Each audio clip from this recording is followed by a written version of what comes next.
Hello అండి, నమస్తే. Welcome back to my channel. ఎలా ఉన్నారంతా? నేను చాలా బాగున్నాను. మీరు కూడా చాలా చాలా బాగుంటారని మనస్ఫూర్తిగా కోరుకుంటున్నాను. ఇక్కడ ఏం జరుగుతుందంటే మేము నవనందులకు వెళ్తున్నాం అనమాట. అది ఫస్ట్ ఇది మా ఇంటి దగ్గర ఉన్న టెంపుల్. ఇందాక చూసింది ఇది వచ్చేసి ప్రథమ నందిలేండి. దీని గురించి మళ్ళీ చెప్తా. ఫస్ట్ మా ఇంటి దగ్గర ఉన్న టెంపుల్ మా బ్రహ్మరాంబ మల్లికార్జున స్వామి దేవాలయం అంటారు. అక్కడ స్టార్ట్ చేయాలి. ఎవరైనా సరే నవనందులు తిరగాల అనుకునే వాళ్ళు ఖచ్చితంగా మా ఇంటి దగ్గర ఉన్న టెంపుల్ ఫస్ట్ అక్కడ ఆ శివయ్యని దర్శించుకొని వెనకాల గుడి వెనక్కి శివాలయం వెనక్కి సాక్షి గణపతి ఉంటాడు. ఆ గణపతికి చెప్పుకోవాలన్నమాట, తండ్రి మేము నవనందుల దర్శనానికి అయ్యి వెళ్తున్నాము, శివయ్యకు చెప్పు మాకు ఏ ఆటంకం లేకుండా నవనందుల దర్శనం అయ్యేలాగా చెప్పు అని చెప్పేసి ఆయనకు మనం చెప్పుకొని స్టార్ట్ అవ్వాలన్నమాట. ఫస్ట్ మా మల్లికార్జున స్వామి దేవాలయంలోనే ఇక్కడే కొబ్బరికాయలు కొట్టుకొని ఇక్కడ నుంచే స్టార్ట్ అవుతారు. ఇది ఎప్పటి నుంచో వస్తున్న ఆనవాయితీ అనమాట. ఫస్ట్ అక్కడ చెప్పుకున్న తర్వాత ఫస్ట్ నంది ఏదంటే ప్రథమ నంది నంద్యాలలో ఎక్కడ శ్యామ్ కాలువ దగ్గర ఉంటుంది అనమాట ప్రథమ నంది. అక్కడ అది ఈ టెంపుల్. ప్రథమ నంది దేవాలయంకి వెళ్ళి అక్కడ ప్రథమ నందీశ్వర స్వామిని దర్శించుకొని ఇంకా మళ్ళీ నెక్స్ట్ ఇంకొక నంది ఉంటుంది, చెప్తాను దాని గురించి కూడా. నెక్స్ట్ అది చూపించేటప్పుడు దాని గురించి చెప్తా. ఇదేమో ప్రథమ నంది దేవస్థానము. చాలా అంటే చాలా పెద్దగా ఉంది ఆవరణ. పెళ్ళిళ్ళు జరుగుతాయి, మంచిగా ఫంక్షన్స్ అట్లా జరుగుతాయి. చాలా బాగుందిలేండి టెంపుల్ అయితే. చాలా పెద్ద టెంపుల్ అనే చెప్పొచ్చు. ఇంకా ఎవరన్నా ప్రవచనకర్తలు అంటే ఇప్పుడు చాగంటి గరికపాటి ఇలాంటి వాళ్ళు వచ్చినా ఇక్కడే అనమాట. వాళ్ళ ప్రోగ్రామ్స్ అన్నీ అరేంజ్ చేస్తుంటారు ఈ ప్రథమ నంది టెంపుల్లోనే. అంటే చాలా పెద్ద వాతావరణం అనమాట. ఇక్కడ ప్లేసు చాలా పెద్ద ఆవరణ ఉంది. సో పెద్ద టెంపుల్ అనే చెప్పాలి. చాలా బాగుంటుంది. ఫస్ట్ స్టార్ట్ అయ్యే టెంపుల్ ప్రథమ నంది. ఇక్కడికి వచ్చి ఇక్కడ స్వామిని దర్శించుకొని తర్వాత నెక్స్ట్ మళ్ళీ ఇంకొక టెంపుల్కి వెళ్ళాలి, అది చెప్తాను. ఇది ప్రథమ నందీశ్వర స్వామి. అందరు దర్శించుకోండి, మొక్కోండి. అందరు బాగుండాలి, అందులో నేను ఉండాలి. అందరు బాగుంటేనే కదా మనం బాగుంటాము. ఎప్పుడు నేనైతే అదే కోరుకుంటాను. ఒకరి మంచి మనం కోరుకుంటే మన మంచి భగవంతుడే కోరుకుంటాడంట. అందుకోసం ఎప్పుడైనా అందరు బాగుండాలని కోరుకోవాలి. మనం ఒక్కరమే బాగుండాలని ఎప్పుడు స్వార్థంగా ఆలోచించకూడదు. అదైతే నేను ఖచ్చితంగా చెప్తాను. ఎందుకంటే దేవుడు మనం మంచిగా ఉంటే దేవుడు కూడా మనల్ని మంచిగానే ఉంచుతాడు. అది ఖచ్చితంగా చెప్తా నేనైతే.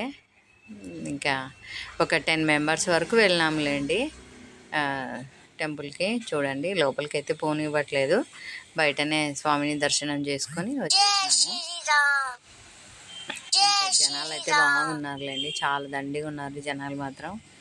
ఇంకా ఇక్కడ టెంపుల్లో దర్శనం చేసుకొని ఆటో తీసుకొని వెళ్ళినాం అనమాట. అందరం ఆటోలో వెళ్ళినాము. నంది చూడండి చాలా పెద్దగా ఉందన్నమాట. నంది కూడా ఇక్కడ నందీశ్వరుడు పెద్దగా ఉన్నాడు. ఇంకా పక్కన అమ్మవారు ఉంటుంది.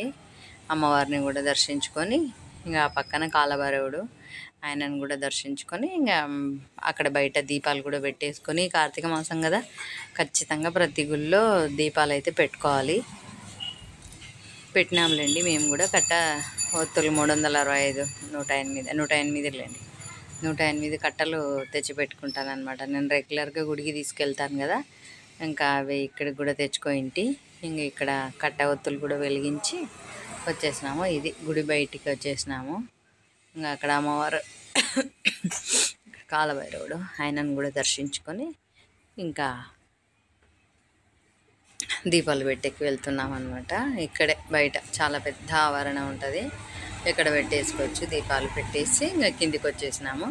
ఇంకా మళ్ళీ నెక్స్ట్ టెంపుల్కి వెళ్ళాలనేసి ఇదంతా చూడండి, అన్నప్రసాదాలు అవన్నీ కూడా జరుగుతాయి. బాగుంటుందిలేండి అసలుకి. ప్రతి మండే చూడాలా, అసలు ఎంత బాగుంటుందో. నెక్స్ట్ టెంపుల్ వచ్చేసి ఆంజనేయ స్వామి దేవాలయం,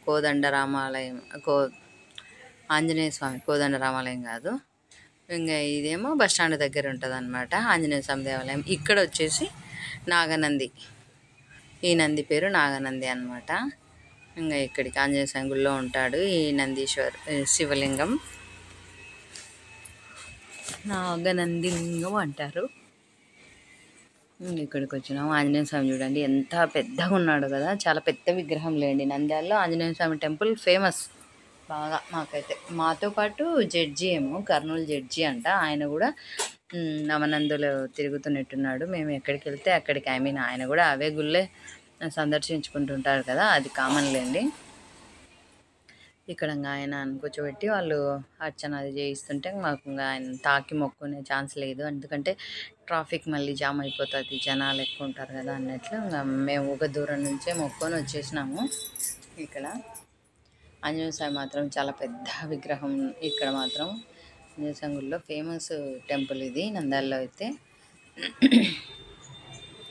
చాలా బాగా ఉందన్నమాట. టెంపుల్ కూడా పెద్ద టెంపుల్. ఇక్కడ జమ్మి చెట్టు కూడా ఉంటుంది. దసరా వస్తే ఖచ్చితంగా ఇక్కడికే వస్తారు జమ్మి చెట్టు కోసం. జమ్మి చెట్టు ప్రదక్షిణాలు తిరగాలి కదా, అందుకోసం ఈ టెంపుల్కి వస్తారు. అసలు దసరా రోజు ఎంత రష్ ఉంటుందంటే టెంపుల్ అంత రష్ ఉంటుంది.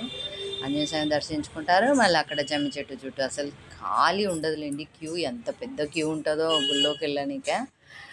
జమ్మి చెట్టు ప్రదక్షిణ అటు పక్క కనిపిస్తూ ఉంది. జమ్మి చెట్టు ప్రదక్షిణాలు చేయాలంటే చాలా పెద్ద క్యూ ఉంటుంది. ఇక్కడ ఉందన్నమాట ఇటు పక్కకు. ఇంకా అందుకోసం మళ్ళీ మేము బయటకు వచ్చేసి ఇక్కడ కూడా దీపాలు పెట్టేసి, కార్తీక మాసం కదా, ప్రతి టెంపుల్లో దీపాలు అయితే పెట్టుకుంటూ వెళ్తున్నాం అనమాట. ఒక బాక్స్కి తీసుకెళ్ళింటిలేండి, ఒత్తుల కట్టలు అన్నీ, ఉదిబత్తీలు, పువ్వులు అన్నీ తీసుకెళ్ళింటి. అవే ఇక్కడ దీపాలు కూడా వెలిగించేసి మళ్ళీ నెక్స్ట్ టెంపుల్కి స్టార్ట్ అవ్వాలా. ఇదండి ఇవాళ వీడియో. నా వీడియో ఎలా ఉంది ఏంటి, నచ్చితే లైక్, షేర్, సబ్స్క్రైబ్ ఖచ్చితంగా చేసుకోండి. కొత్త వాళ్ళు ఎవరైనా చూస్తుంటే ఫస్ట్ వీడియోకి లైక్ ఇచ్చి ఛానల్ సబ్స్క్రైబ్ చేసుకొని వీడియో కంటిన్యూ చేయండి. మీకు ఎలా ఉంది ఏంటి అనేది కూడా నాతో ఖచ్చితంగా షేర్ చేసుకోండి, ఓకేనా. నేను తిరిగిన టెంపుల్స్ అన్నీ మీకు చూపించాలని చిన్న ప్రయత్నం అంతే. మరి ఎంతమందికి ఈ ప్రయత్నం నచ్చిందనేది నాతో ఖచ్చితంగా షేర్ చేసేసుకోండి. చాలా బాగుంటుంది ఆంజనేయ స్వామి గుడి అయితే.